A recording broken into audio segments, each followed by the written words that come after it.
At Direct Service Overhead, we know how much trust you put in the individuals who have the privilege of working on the components of your home. We understand that a broken garage door is the last thing you want to be worried about, and most of the time, doors break at the most inconvenient times. Our professionally trained technicians service 24 hours a day, and our high-cycle parts are guaranteed to make a noticeable impact on your garage door without putting a damper on your wallet. If you're looking for need of assistance maintaining your current garage door, our team has the experience and expertise to deliver the results you deserve. Give Direct Service Overhead a call today or visit us online to learn more.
All right.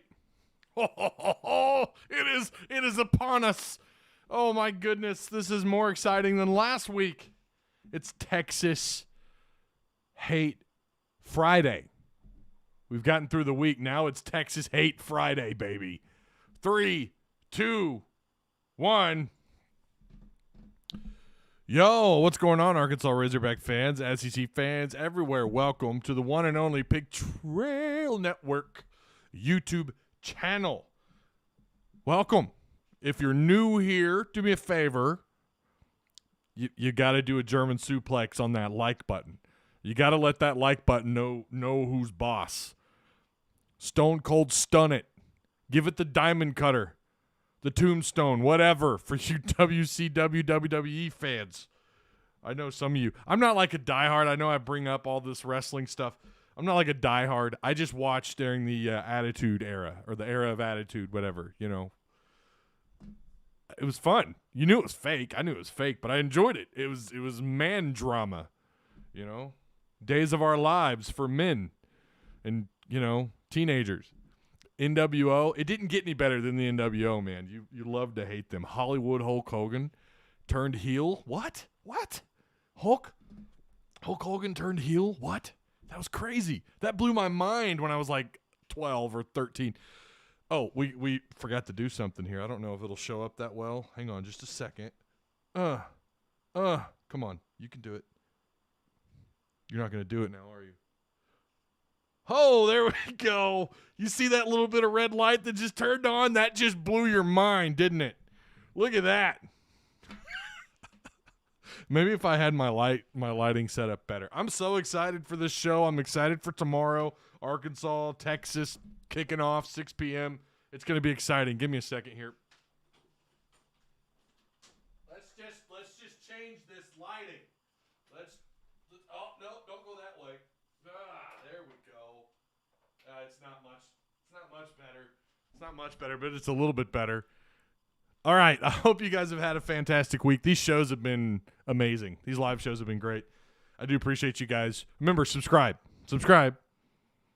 Hit the like button. Check out all the links provided for you down below in the description box. Get everything set up here. Yeah, so this is a big one. We know Arkansas.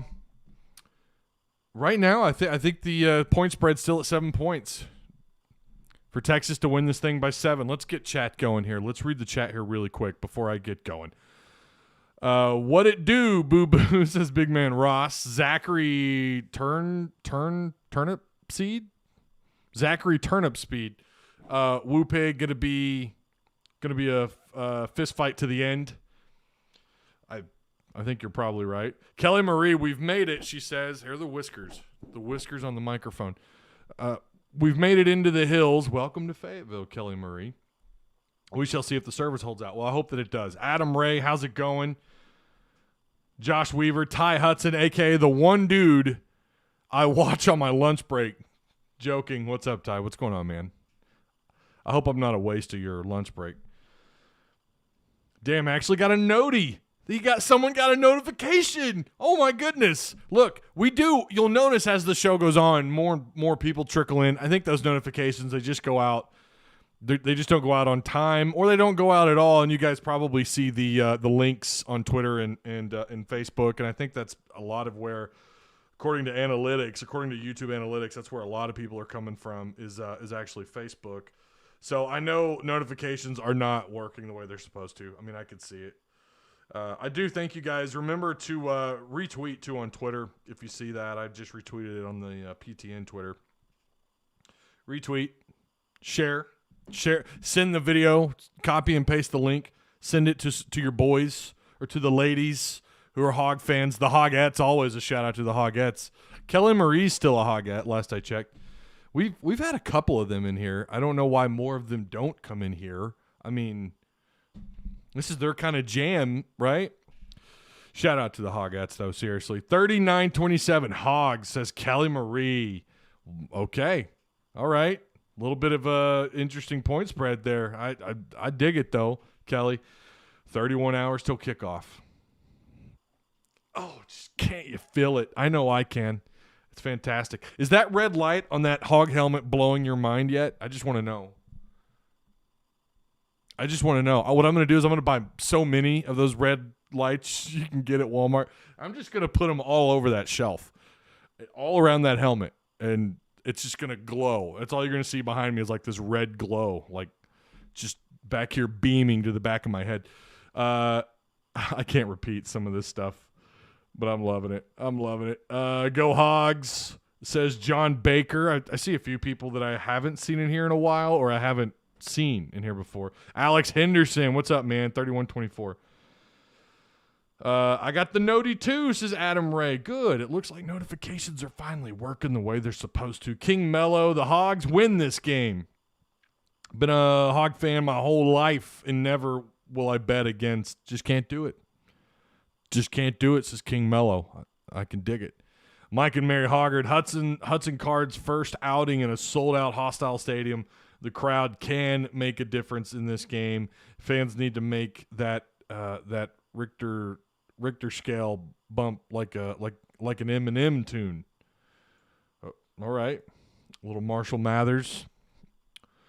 So and Kelly says she got the notification. That's excellent. It's about time. So, all right, yeah, don't forget, of course, shout out to Patreon supporters. I'll flash that up here one more time. Where'd it go? There it is. Shout out to you guys. A lot of repeaters. We had a couple of new people join. Roy Larimer. I think Andrew Gerard and Roy are both. I think they're both newcomers. Welcome to the PTN Patreon. I do appreciate you guys. And to those of you who who put $1, actually more than $1 lately in the PayPal, I appreciate you guys too. You know who you are. I really do appreciate it. Tyler Edmonson said he got the notification. That red light giving some definite hog vibes. Ty, promise. That's right. That light right there. It should shake Longhorn fans down to their foundation. I hope that tomorrow night, I really hope they eclipse 80,000 people. That'll be a first. The record is Alabama in 2010. I think it was 76. We talked about this Monday or Wednesday. It's like 76-10 or something. It's 76,000 something for Alabama 2010, a game I was not at. But I went to a lot of games in 2011. I went to at least 2-3 home games in 2010. Went to the 10-year 9/11 down in Little Rock. They played New Mexico. I was there for that. I still have the sticker on my. I actually have it's the Razorback, the flag, the red, white, and blue flag on the hog on the Razorback logo. I have that sticker. I didn't know what to do with it. I didn't want to slap it because I have a lot of stickers on my computer on the front of my PC. I would show you guys if I wasn't worried about messing this camera up. Got a bunch of stickers there, and I thought about slapping it on my old PC that I had at the time, and I thought, no, I'm going to go through PCs. So I slapped it in the one place. I'm going to always see it, and it's going to be there forever, and it's been there since 2011. It's in my bathroom on the mirror on the top right corner. I always look at it. I know what it means. The importance of it. I get that it was a football game, but it was what was behind the game, right? The celebration. Well, I shouldn't say celebration, but the it kind of was a celebration of the people who were pulling bodies out of Ground Zero and 9/11. It was celebrating them and also mourning the loss of all the heroes on 9/11 and all the innocent people that sadly lost their lives that day. So that was a really special. That was probably one of the most special games I've ever been to. I mean, it really was. I could go into where I was at on 9/11. I was kind of waiting to do that till tomorrow, but I'll do it today because I have a feeling I'm going to forget because we're going to be so caught up in what just happened, and it's going to be late. I actually was a senior in high school. I went to Fayetteville High, but I went to West Campus High School. It was Fayetteville was split up into two campuses. People don't realize this, but Fayetteville, they don't hold their graduation, the numbers back in the day. They didn't add the numbers from West Campus. So there were actually an additional, I don't know how many seniors graduated my class. I want to say maybe it was under a couple hundred, I think. So Fayetteville was split into two campuses. I wanted to weld. I loved welding, and I loved the block scheduling at West Campus. Also, it had a reputation for sending kids that were troubled. And young mothers went to this school. They had a nursing nursing classes and stuff.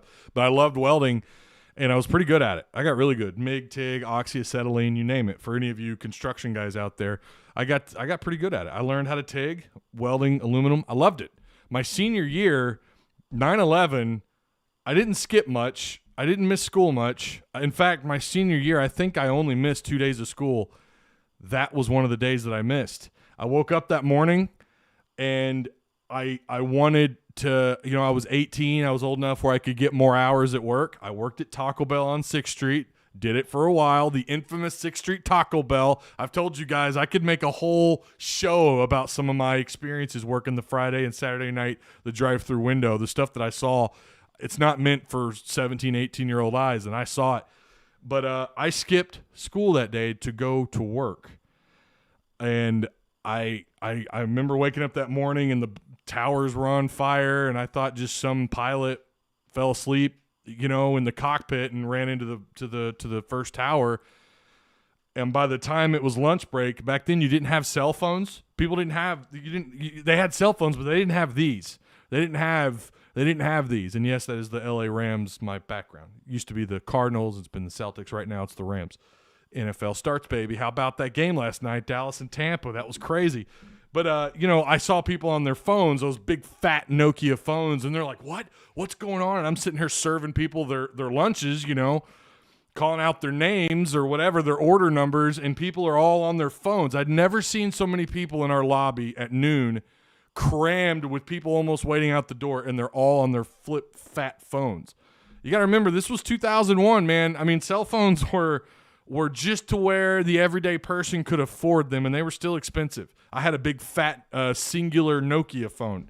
Same phone. My dad actually has, the same number. My dad still has that phone number to this day. I'd never seen anything, and that's when we heard by lunch, that's when I heard that both the towers had fell. And I just remember thinking, wow, of all days, I didn't miss another day of school that year. Of course, I graduated December, so my I didn't graduate, but I had enough because of block scheduling, I had enough credit where I only had to go to school for half a day the next semester. So I didn't have a lot of school to miss out on, but I'll never forget that. It obviously impacted everybody, and it was insane. We've never experienced anything like that outside of Pearl Harbor. Of course, that was long before my time, but it was crazy. And I just remember just in shock like everybody.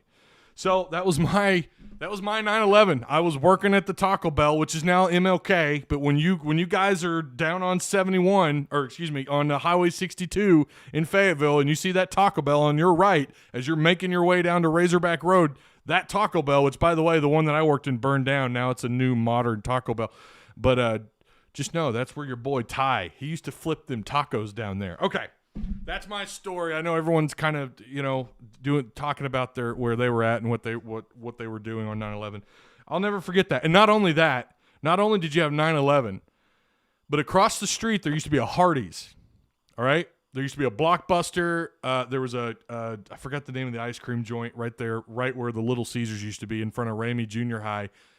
Ramey's on your left when you're heading on 62 on what is now Martin Luther King, used to be 6th Street. When you're heading towards Razorback Road, Ramey Junior High is just there on the left. In front of Ramey, in the Hardee's parking lot, there was a stabbing.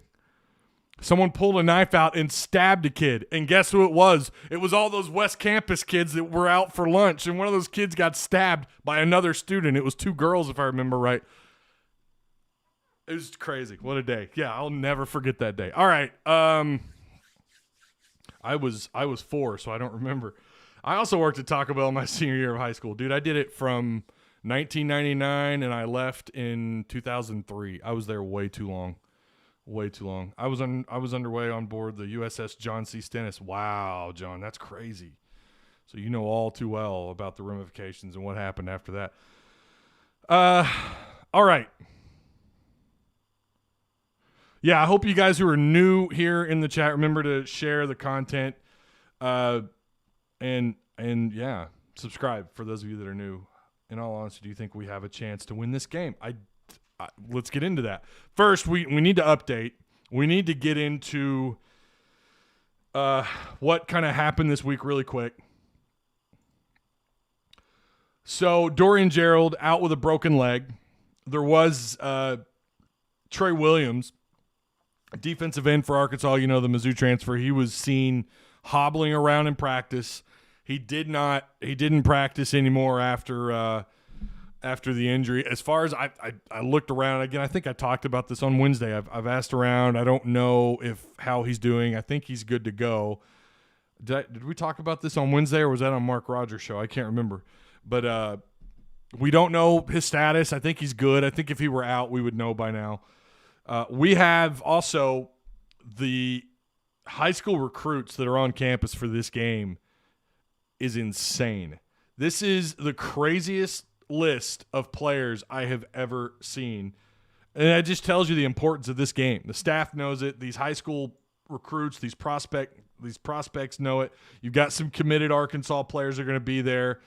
And you've got guys that are not, like Gentry Williams, the big-time number one player out of the state of Oklahoma. Gentry Williams is going to be there. He's out of Tulsa for the class of 2022. You have going down the list here, Gentry Williams, James Joyner is going to be there. He's committed. Anthony Brown, athlete out of Tennessee. You've, again, a bunch, like more than half your class of this 2022 class, they're going to be there. Eli Stein, Quincy McAdoo, Henderson, Patrick Kutas, the offensive lineman, Jordan Crook, Manny Powell, J.J. Hollingsworth, Jalen Lewis, Andrew Chamblay, Nico Davier. Again, the list just goes on and on going into the 2023 guys. Both the tight ends are going to be here, which is huge. Shamar Easter and Jaden Ham, both are 4 stars. Both of these guys are highly recruited. Got several quarterbacks. Jackson Arnold, who's a big-time prospect in that 2023 class. Micah Tees, Montreal Hatton, Joey Sua, who's the transplant out of California, who's now at Bentonville. I'm hearing really good things about his interest with Arkansas. He's right now, I think he's the number one prospect in the state of Arkansas for that 23 class. He's either 1 or 2, I can't remember. He's somewhere in that mix, and that is a really, again, this is a loaded 2023 class is loaded.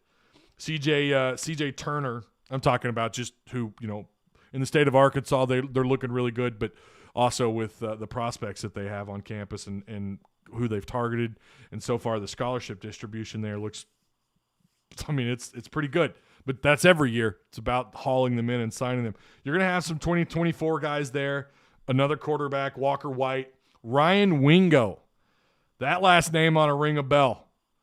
Ryan Wingo from St. Louis, Missouri High, wide receiver, going to be on campus. So that's obviously someone you would love to get, kind of more, not a legacy guy. I mean, I don't know. Do you consider he's not the son of a player? He is a family member of a former player here in Ronnie Wingo, who I was always surprised didn't do better here, and I really thought he should have played tight end. He had that long 6'3" frame, 200 and 240 or something. I mean, pretty big cat, pretty big dude. I always thought, he had good hands, could catch the ball out of the backfield. Well, this Ryan Wingo he's a wide receiver. Parker Livingstone, another wideout out of Texas. 2025, you're going to have some prospects. I think there's one kid, EJ Colson. Pardon my gaffes here. And then probably might even be the biggest prospect on campus. And some people don't even realize it yet. Kane Archer out of Greenwood. If you haven't heard about this kid, he's class of 2026. Keep an eye on this kid. Kane Archer, 6'1", I think he's 6'1" at 14. This kid is something else. I've watched some video of him throwing the ball around. It's kind of hard to judge, but being that young, he's getting a lot of attention. This is a guy some think could possibly, and look, there's a long journey between now and 2026. Long journey, long ways to go. A lot of things have to happen.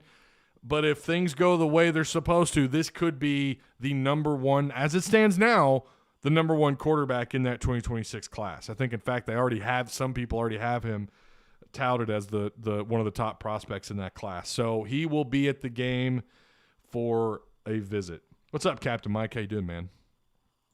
An 8th grader. Isn't that crazy? Arkansas has not offered him yet.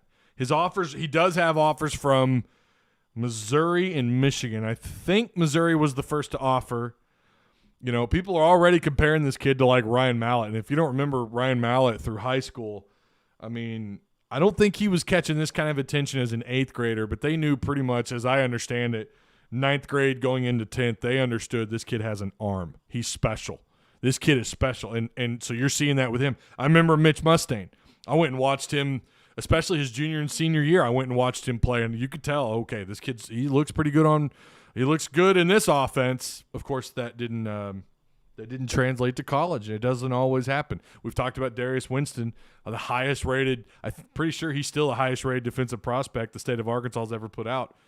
5-star, number 2, number 3 corner in the country. Had a hard time making the field. It just happens. But so far, this kid, you don't want to put too much on his shoulders. He needs to enjoy his experience, and we'll see where he's at. We'll check in on him every so often. 32 visitors, 16 committed, and 16 uncommitted. That is correct. I actually have that noted. That was the next thing I was going to say. Once again, Kelly Marie keeping me on my toes. All right. Hang on just a second here. Let me poke around on. Yeah, do me a favor again if you guys haven't already. Subscribe, share the content. I'd really appreciate it. Super chat is up.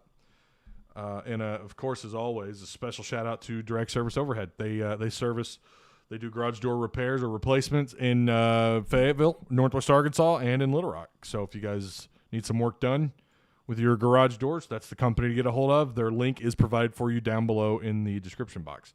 I feel like this game is going to determine pretty much how the season is going to go. Ooh. If we don't compete, then we will get ran over in conference. I'm a diehard fan, but I'm being realistic. No, I think that's fair. That whole Mitch Mustaine thing was just sad. Yeah, if you haven't seen the identity theft of Mitch Mustaine, I don't like shitting on content. I just don't. I just feel like they could have summed that whole thing up in an hour. It just felt very long-winded, but it was a good inside look as to how things went down. Mitch has pretty much separated himself from Hog fans. I think he's still a diehard.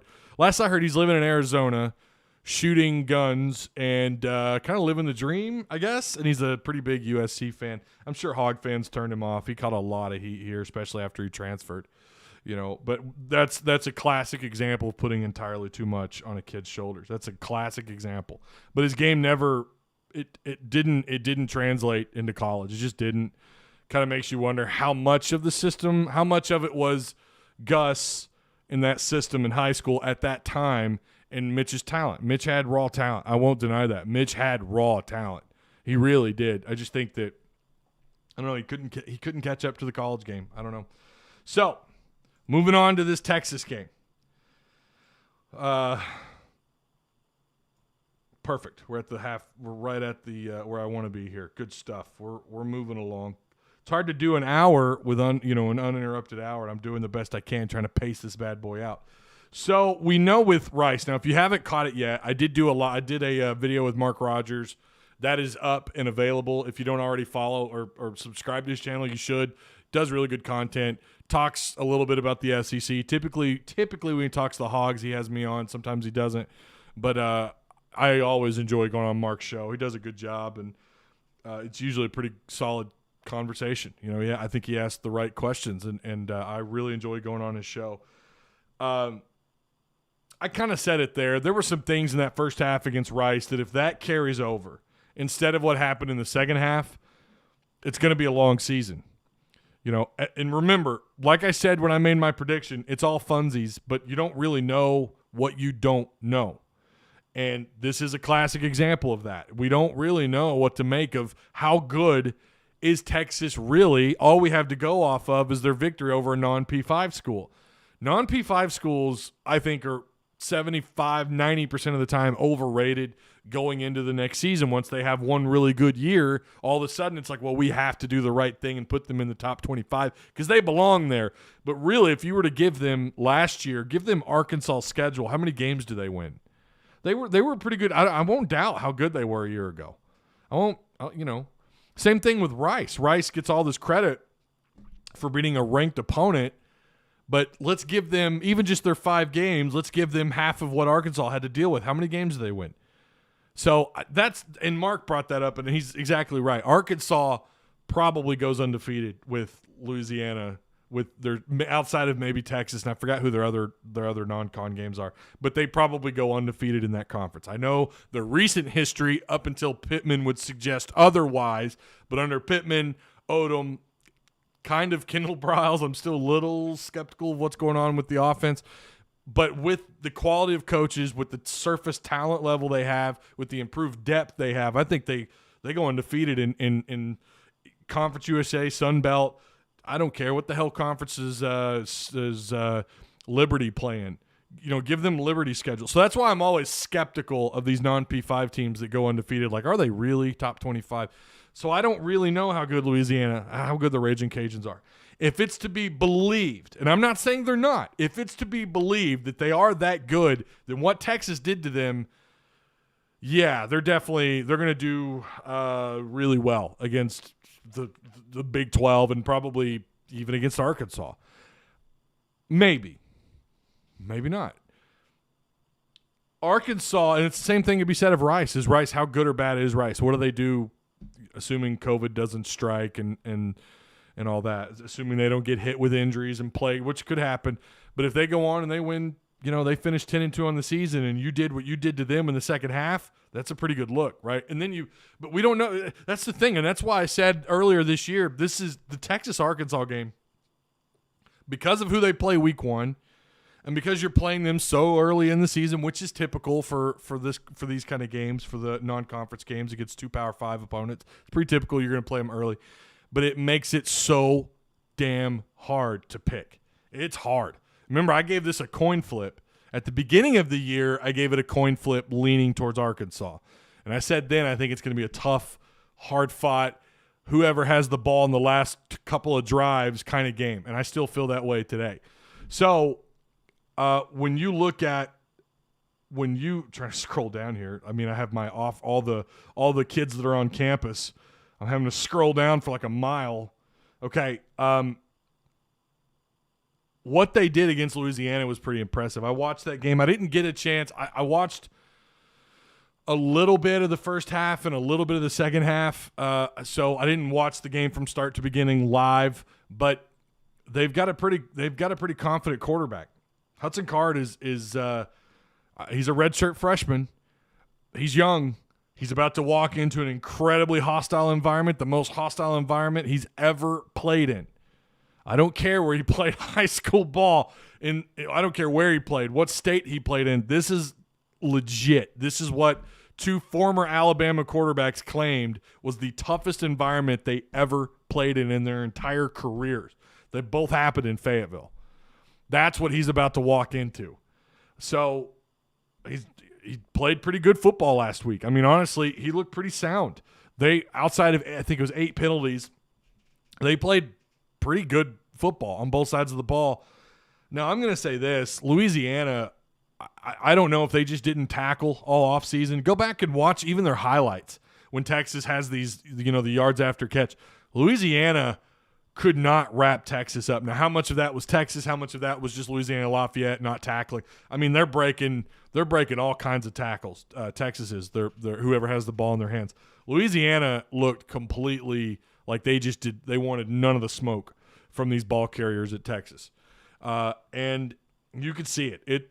Again, how much of that is Texas doing their thing, difficult to tackle, and how much of it is these guys just not doing what they're supposed to do? I saw some high tackles that looked like a couple times they're trying to go after the running back, trying to tackle him up top around the shoulder pads. And then, because Bijan Robinson is such a monster, he's got thick tree trunk legs, guys are trying to tackle him low because of these stupid-ass targeting penalties. He's just breaking these tackles left and right.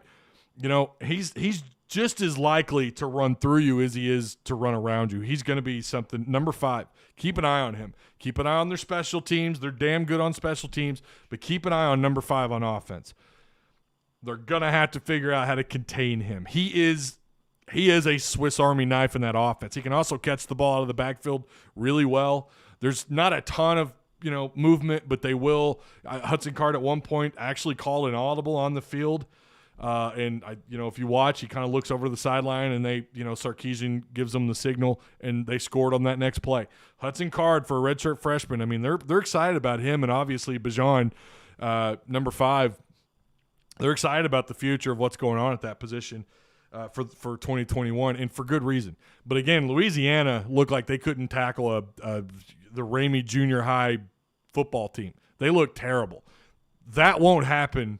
Shouldn't, and we've not seen Arkansas tackle poorly to that level like Louisiana did. Now, again, you can go watch second half of the season highlights. It's different. Arkansas, you're seeing a lot of guys trying to rotate in. You were playing with banged-up linebackers and Bumper Pool and Grant Morgan, who are still making plays.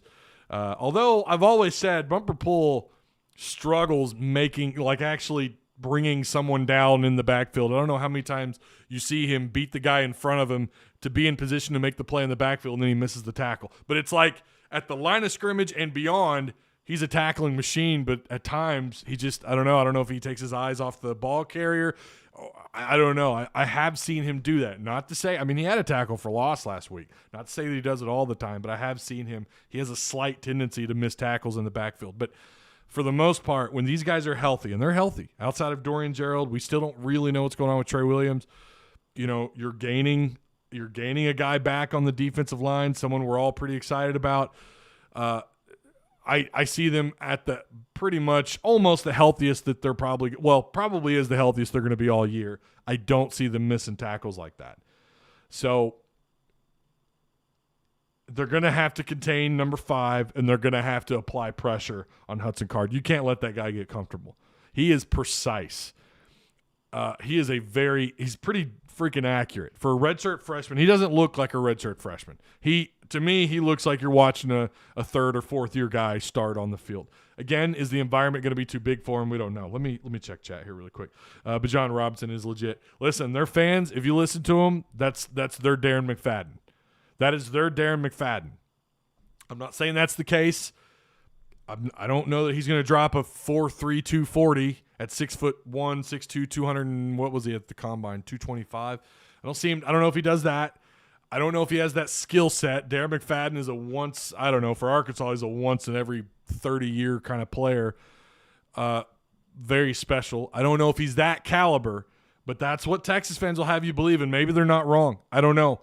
Slowing him down, containing him, and messing shit up in the backfield is what needs to happen against Texas. You're going to have to become a force. This is a game, by the way, last week against Louisiana.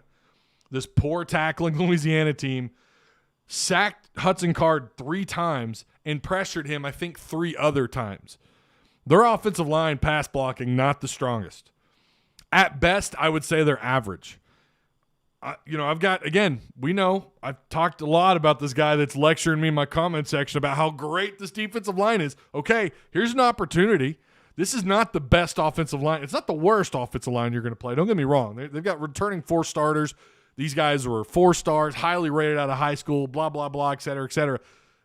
But what they did against Louisiana, okay, I mean, that quarterback was pressured. He was hurried. He was sacked. He was sacked 3 times. Here's an opportunity. You're getting healthier. You got a guy back. Yeah, you lost Dorian Gerald. I get that. I feel pretty good about the quality of depth at that position where it shouldn't be a huge shock. By the way, we don't really ever know what we had in Dorian. I've told you guys 100 times I feel like he has the super high ceiling or NFL draft-worthy ceiling, maybe like 4th, 5th round. But he had a higher ceiling than what we ever saw on the field. But we don't really know what we lost in him. He didn't really do much on the stat sheet a week ago. I think he did have a quarterback hurry and maybe a tackle. So it's not like you lost, and I'm going to knock on wood here, Grant Morgan or Bumper Pool in that game. Okay, please don't all the hate mail. I'm not saying that's going to happen. I'm saying we didn't see that against Rice. So that's not what you've lost on the field this week. That kind of production. You lost a guy that we really don't know, right, in terms of his production. He is a depth chart guy. He is a 1/2 guy. But this is pretty much the healthiest you're probably going to be all year, and here's an opportunity for that defensive line to, I don't know about take a game over. I'm not saying that, but at least let their presence be felt to a higher degree than what we've seen before in the past. Here's an opportunity. This is far from the best pass blocking offensive line you're going to play all year. I don't want any more bullshit excuses about this defensive line. Oh, well, we added all these guys. Great. Let's see it. And I'm all about, you guys know how I feel about Utsi, Trey Williams, Ridgeway, all 3 of them. I think highly of all 3 of them, and I think they're going to have an impact on the field at some point in the season. Here's a week where I think they have an opportunity. I want to see that happen. But until I see it happen, I'm going to remain skeptical. Y'all always have studs, but y'all always seem to lose to TCU. Oh, so we have a Texas fan chat.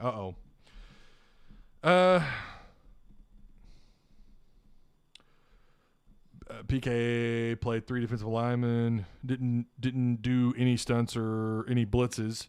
We only had 5 guys in box entire game, and very, very vanilla. Our DT goes 5 to 6 players deep inside. Their defensive line is deep. I guess LJ's a Texas fan. They're deep on the defensive line. Make no mistake about it.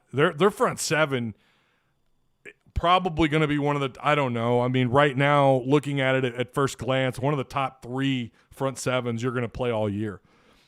We're going to get to what Arkansas has to do on offense. But on defense, I think it's pretty clear. Your secondary continue to do what they've done under Barry Odom. Even without consistent pressure on quarterbacks, they still can pick you clean. You know, I don't know how many times last year uncontested throws from the defensive line, no pressure, and yet the slightest mistake in Arkansas, that defense, that secondary will pick you off clean. You make a slight mistake, you give that defense, you give that secondary an inch, they're going to take a mile. Now, again, we're going to see how Hudson Card responds to that, to the environment that Fayetteville is going to be. By the way, if it's 80,000, I'm going to feel the vibrations from that stadium here in Fayetteville, or here in Springdale, excuse me. You're going to feel it. That place just gets rowdy. It gets crazy, the energy. Assuming Arkansas has something to cheer for also, that's going to matter. I'm with you on defense, says Captain Mike. I respect you guys, says LJ. Actually, pull for Arkansas in the SEC. Our cornerbacks also now go 4 to 5 deep. Our linebackers is where we have some questions. Yeah, I know your defensive line. I know Texas defensive line is talented, and they're deep. I think they're similar to Arkansas at linebacker. There's some questions about depth, especially I think they're rotating some guys around. They've rotated a safety to the linebacker spot who's actually stood out against Rice. They've got surface-level, higher-end conference, Big 12 conference talent. Beyond that, I think they have some questions about what's going on at linebacker. But look, man, what I saw against Louisiana was legit. I thought, okay, Texas is better than I thought, assuming we were to believe that Louisiana is really that good. Even if they're just a top 35 squad, I thought Texas played really well. I have no problem with them being ranked as of today. We're going to know a lot more about, I think, both these teams come tomorrow. Our defensive line is good, not great. Our secondary is great. I don't know that I'd say Arkansas's defensive line is good. I think that's stretching it. I just haven't seen anything from this defensive line. Now, they did get pressure late against Rice. They got some pressure in the second half. I do think they were holding back throughout, and I'll admit that. I do think they were holding back in the first half, absolutely. They weren't showing their entire hand on both sides of the ball, and then they found themselves, they've dug their own grave, and now they got to find a way out, and they did in the second half. They did apply a little bit more pressure. I hope we see more of that this season. Maybe we'll see it against Texas. Like I said, I'm skeptical. The run blocking is pretty good. They give that number 5 plenty of room. You give him an inch, he's going to be gone. I'm telling you guys, they're going to have to find a way to contain number 5. And not just him. They're like 3 deep at running back. They got a guy behind him that's just as dangerous who can catch the ball out of the backfield. He could run in between tackles. They could set the edge. They could run outside the tackles. Texas has got some options here. I mean, I see why people think they're top 2, top 3 in the Big 12. I mean, I get that. We could sit here and shit talk the Big 12 all day long. I'll agree. The Big 12 is garbage. Outside of Oklahoma, who really was lackluster on defense week 1. But Texas and you see Oklahoma State rear their head from time to time. But Texas, don't get it twisted. Just because they're coming out of the Big 12, this is not like, Big 12, whatever. We've done pretty good. We got a good record against Texas. This is 2021. And when I mean a good record against Texas, I mean in recent history, right? Not overall. It's not that great overall. I bet Cajuns would beat the Tigers. Let's see. ULL is a good team. Texas didn't even run one RPO entire game. You guys are getting into it. Yeah, Big 12 is garbage. -4 or 5 teams. It's about to get worse with Texas and Oklahoma leaving. I still question whether or not it's a Power 5 conference now. I still question if the Big 12 is Power 5 now. Outside of 3-4 teams, it's just not – it doesn't have that week-to-week grind that the SEC has. And I would even argue maybe the Big Ten, but then again, the Big Ten, you talk about a roller coaster ride. I'm sure Arkansas played vanilla defense as well. I think they did. Like I said, I think they disguised coverage. I think they disguised blitz packages on defense. I think they rotated guys that maybe they wouldn't normally rotate in certain situations. They know how good – they know, listen, Steve Sarkisian is the closest thing to Bobby Petrino when Petrino was at his, before he got Tiger Woods'd, before the venom came out of the snake, he was one of the top play callers in football. I think Sarkisian is the closest thing to that, right? I mean, it's a good hire. I like his offense. I like what Sarkisian can do. If he fails at Texas, I would love for him one day down the road be a OC at Arkansas if that were to happen. Broham Todd says, I'm excited for the game, but his special teams and offense play calling doesn't improve from week 1 to week 2 this week. Arkansas will lose by at least 2 scores, can't keep putting defense in bad spots. I'm going to also argue special teams. If you're a Texas fan, you ought to be licking your chops against this Arkansas special teams. I told you guys in our Discord, they're paying their special teams coordinator $450,000 a year. He's the 8th highest paid special teams coach in all of college football. Now, I get he's a recruiting giant. I get that. He's going to help you in certain areas. I understand that. I'm all for that. But if you want to keep him here for recruiting, maybe hire a different, maybe lower budget special teams coach and have him in charge, make him the lead recruiter analyst, whatever, captain of recruiting at Arkansas. I'm all for that. But he's also paid to coach special teams and through 11 games.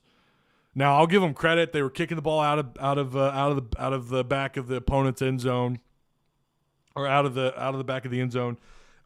They not a lot of foul ups outside of the kick return that was fumbled, and of course the punt that was blocked, and the 16-yard punt return that you gave up. But yeah, sure, the other rest of the 75% of the time that the special teams was on the field, okay, they did all right.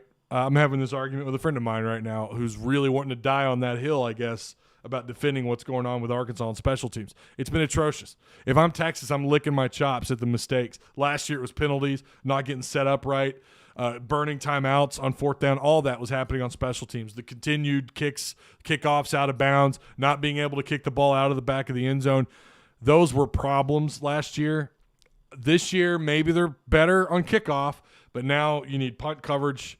Like, you can't let that happen. You can't give what Texas does on special teams. You can't give up those kind of easy yards. Now, they only did that once against Rice. But, yeah, I mean, they had a blocked punt, a 16-yard punt return, and a fumble. Luckily that Arkansas recovered. They had a fumble on kick return. They continue to have gaffes on special teams, and it is not good. If you want to have a complete good product on the field, that's an area that has to change. And why they're paying someone that amount of money and we're not seeing improvement. Maybe Rice is the last time we see that. Maybe from here on out, I like Little. Little kicked our freshman kicker. We got it. We got 3. Okay, great. Let's build off that on special teams. Come on, let's build off of that. Let's anything positive. All I ask is that special teams not be a liability. That's it. That's all I'm saying. Why are you getting animated, Ty? I don't know. Because a unit that's only on the field, 10% of the game, literally gives you like you start feeling chest pain when they take the field. I guess we're going to have to burn a freaking timeout because we're not set on the field. We don't have the right personnel. Or, there's a flag. There's a kickoff out of bounds. Kick return, he fumbled the kick return. We gave up a 16-yard punt return. It's like every week there's gaffes. I'm not asking for perfection. Just don't be a liability week to week. That's all I'm saying. That's it. That's all I'm saying. J. Cat, we'll get a pick 6 in this Texas game. Oh, Bloodline going for the jugular there. Frederick Clemens, what's up, man? Ty, Maine, man, I've been working a lot, paying bills. Hey, man, that's cool. Just found out I have a baby on the way. Uh-oh. Congrats, man. But I'm glad I caught you finally, man. Everybody talking down on KJ.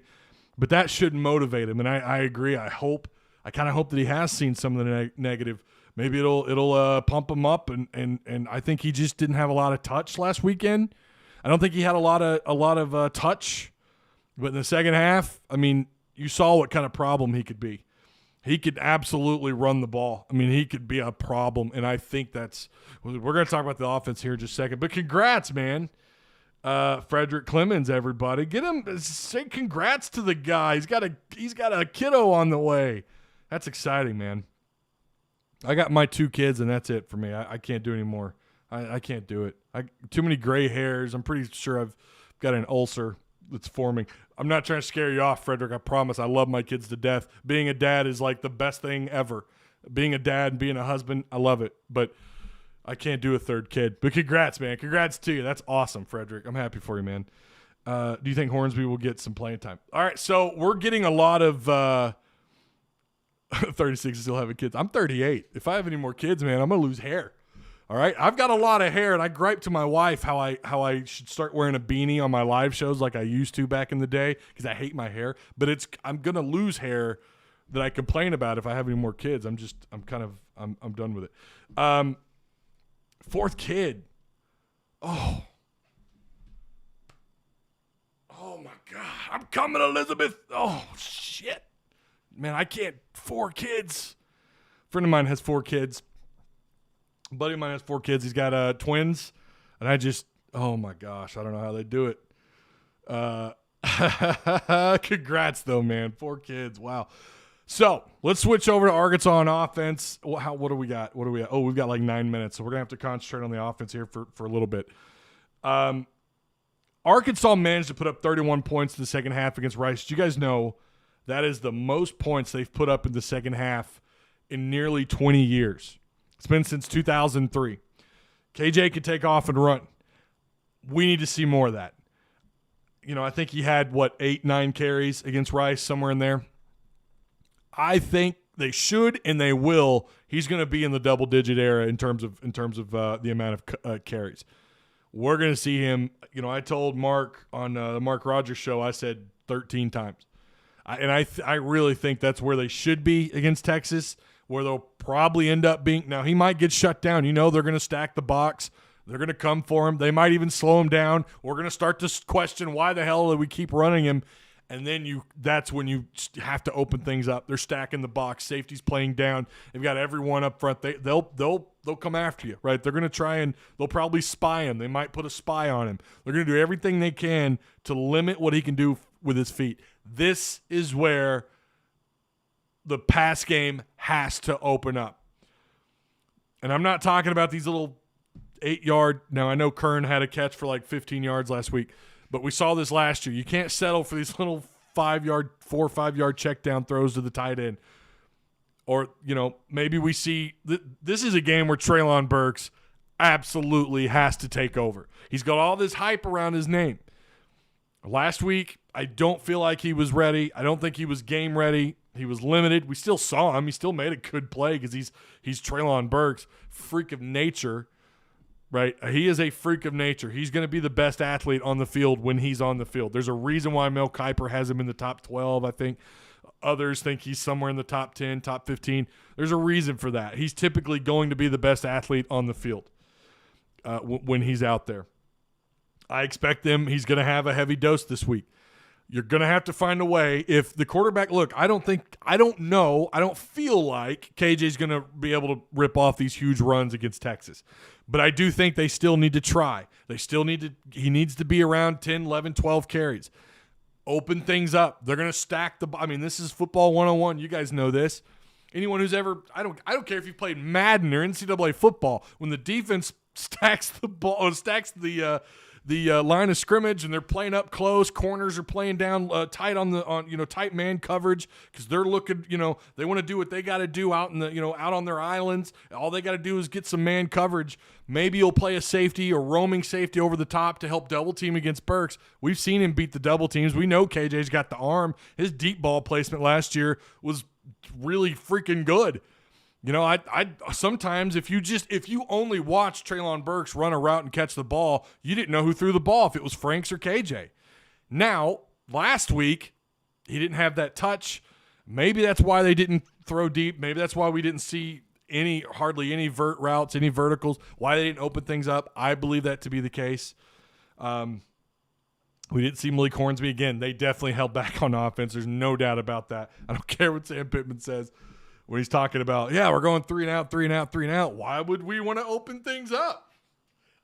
Why would we want to do that? I mean, come on. Anyone,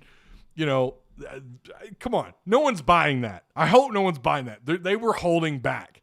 And then they dug, then things got rough in the first half, and then they slowly kind of opened the can of worms a little bit in the second half, and they took over. They're going to need it needs to be the KJ Jefferson, Traylon Burks show on Saturday. If not, maybe we see Traylon Smith do his thing. I think Rocket Sanders probably going to get a little bit more attention. Texas is not Rice on offense. They don't run I formation fullback, throwing some bellies at you, right? Like they're not going to try and ground pound the way that Rice tried to do it, where they're eating up the clock, going really slow. They're going to want to get down the field and score in all these different ways because they've got I think they have a plethora of talent on offense. Of course they do. They're Texas. Burks equals stud, says LJ. He is legit. If he's healthy all year, knock on wood, if he's healthy all year, and KJ and this offense can find ways to get him the ball, he's special. There is no doubt about that. And Texas, they're game planning for Burks. We all know that. I'm not telling you anything groundbreaking here. There's no breaking news. Someone's going to pay attention to Burks. Of course they are. But that was the case last year, and he still found ways to make plays.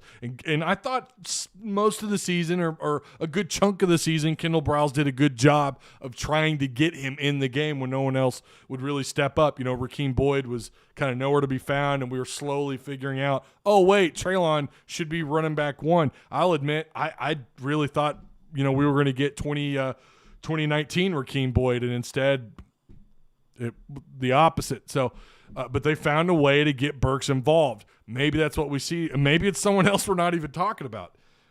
Keytron Jackson, as someone corrected me in the chat the other day. It's Keytron, Ty. Yet you still knew who the hell I was talking about. Remember, Burks, as a true freshman, was very impressed. Yeah, and Trey Knox, who had the better season that year, disappears last year. And this year, we didn't see him at all against Rice, didn't register a single stat, and now they're possibly moving him to tight end. That's why I like, because we have some great cornerbacks. Okay, let's scroll up here. Can Knox still play? He was really good a couple of years ago. Trey Knox can play. We just don't know what position he's going to end up playing. All right, guys, do me a favor. We're not done yet. I know we're coming up on that hour mark. We still got a little bit to go. Come on, give me the Stone Cold Stunner on that like button, okay? Subscribe if you guys haven't already. Even if you're a Texas fan, maybe you want to stay caught up with the Razorbacks and your future SEC rivals, your former Southwest Conference rivals. Slap that subscribe button around. I think Burks would be productive. Getting him the ball is the question, right? And that's on KJ and it's on Kendall Briles finding ways to include him. I think so, Tyler. What are you talking about? Oh, is KJ better off starting when he runs a little bit first? Yes. Yeah, I think so. If you notice, too, now he did throw an interception running out of the pocket last week against Rice. That was just a bad decision. That was him, like Sam Pittman said, that was him trying to make something happen. He forced the ball, and it wound up being picked. He doesn't do that very often. I didn't see him do that in either spring game that I watched, including the red-white scrimmage that was televised, or the scrimmage before that. Didn't see him really do that against Mizzou. He just overthrew targets and still managed to ball out, and I think it started with his legs, and it was the same thing against Rice. And I mean, he had over 100 yards on the field. Of course, that they lost a chunk of those yards because of the flag on Keytron Jackson, but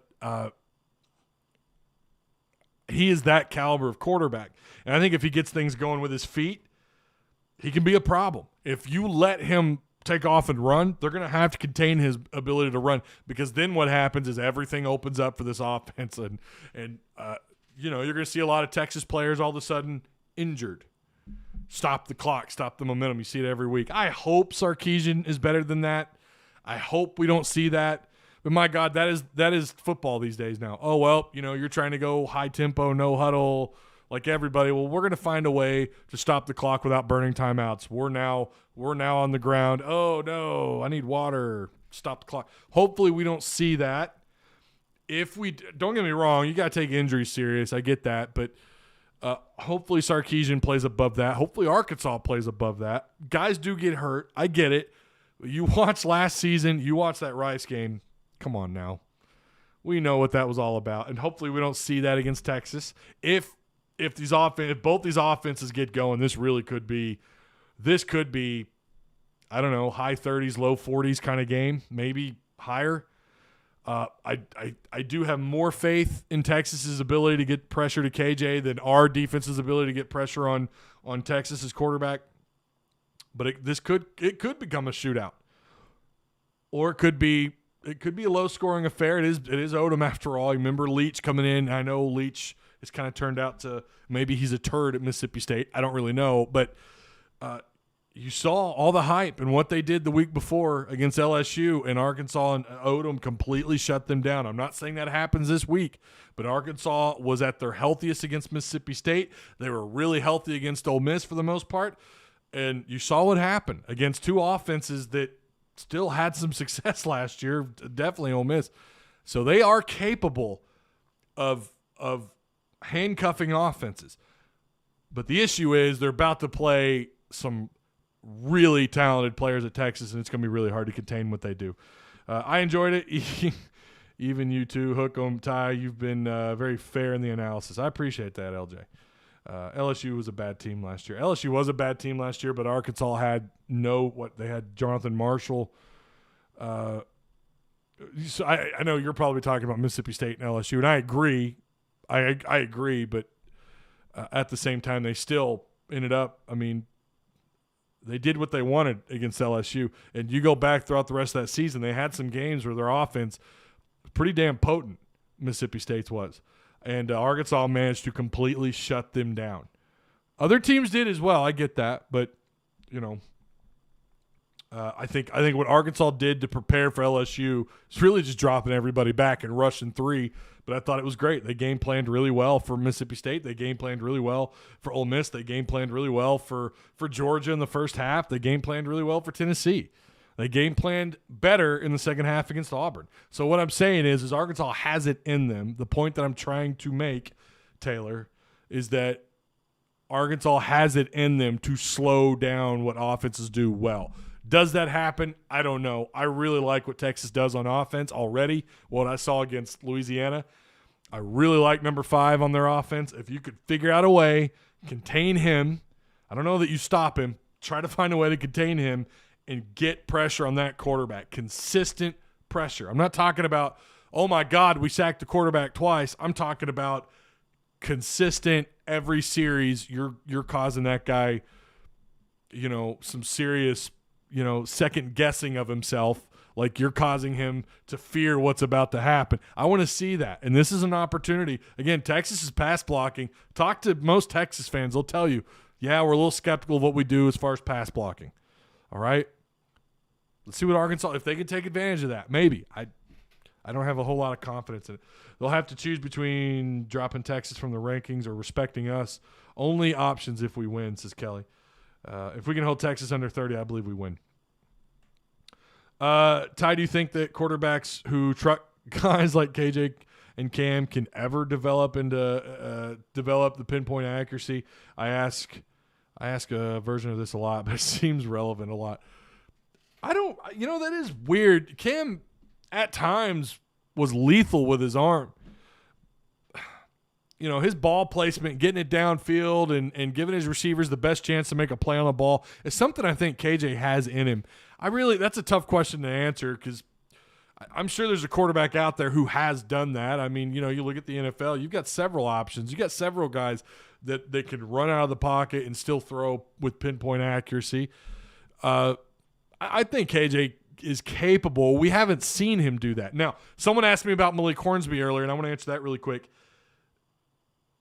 Yes, I think we see him this week. I think we didn't see him last week again because they didn't want to put everything out there for Texas to be able to dissect and film. Without a doubt. That's not anything new. Petrino had that reputation. Not really showing much against lesser opponents. Really wanted to hold things back. His scripted plays were different against weaker opponents versus what we assume to be scripted. Were different than when he played Alabama or when he played. He seemed like he opened things up and they were riskier. They were doing things, that they definitely didn't do the week before on first, second, and third down. Their third down play calling was different. And I feel like that's going to be the case against Texas. I think you're going to see – how many times did we run on first down, especially in the opening quarter?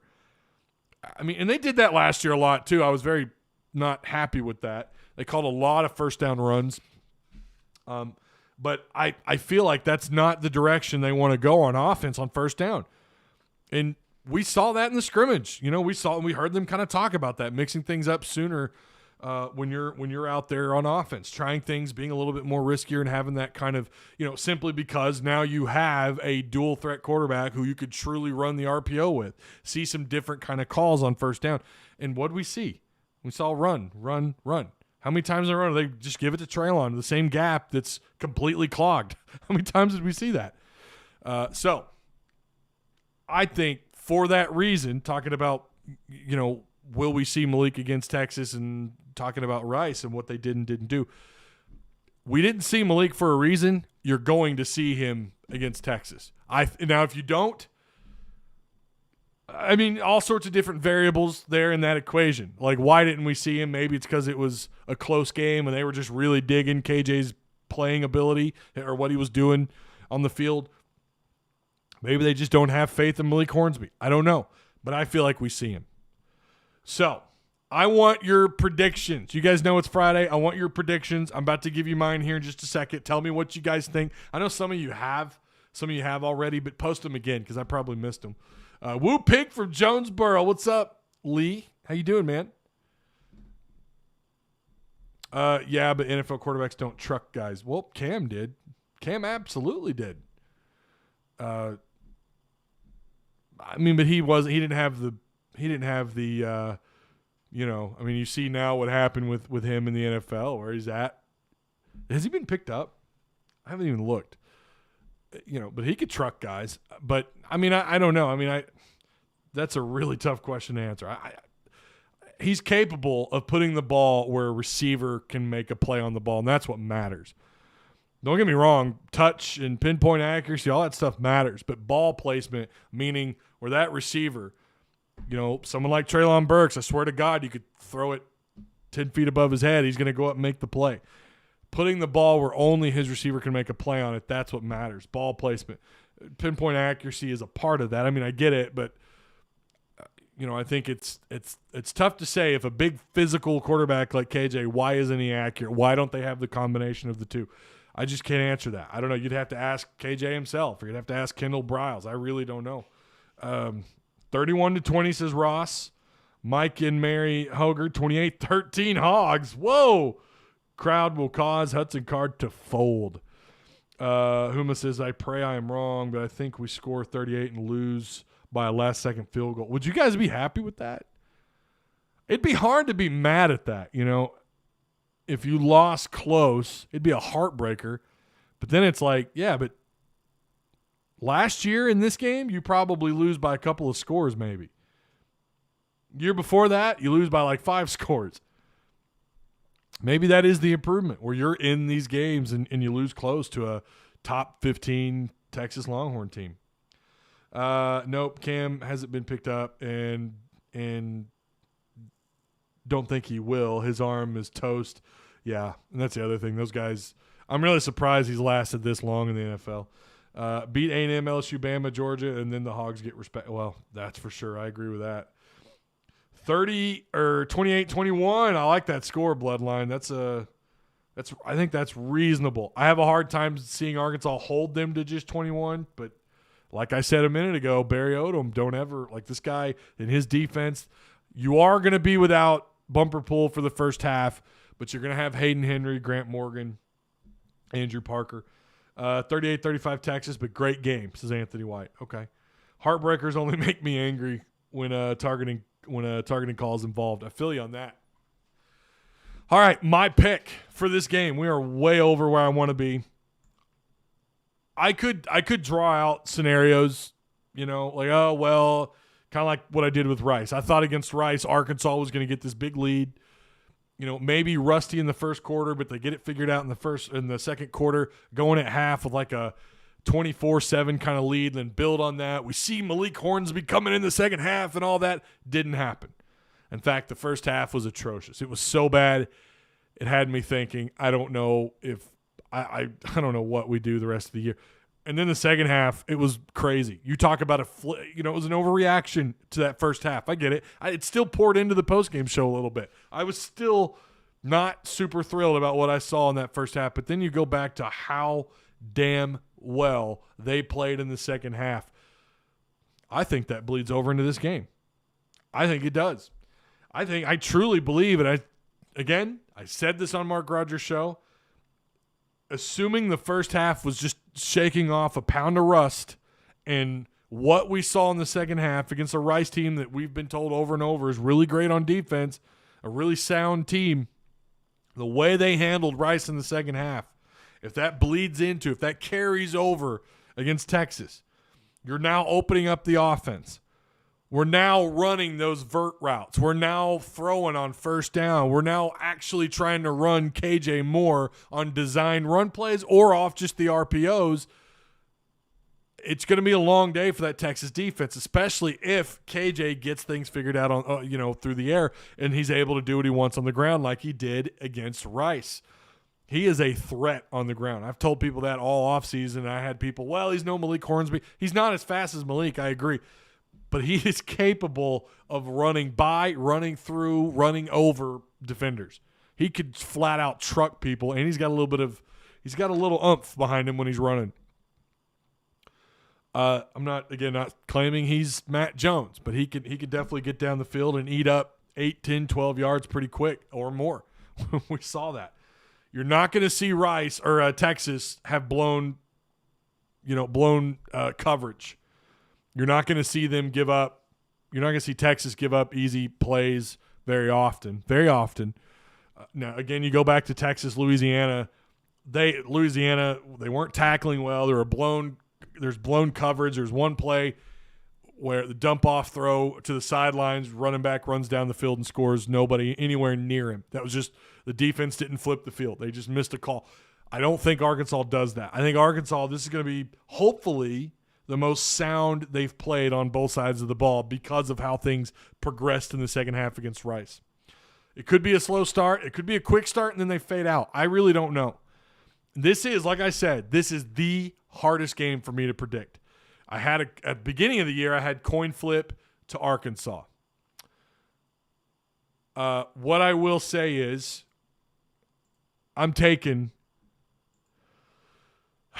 probably going to get a little bit of heat from you guys on this.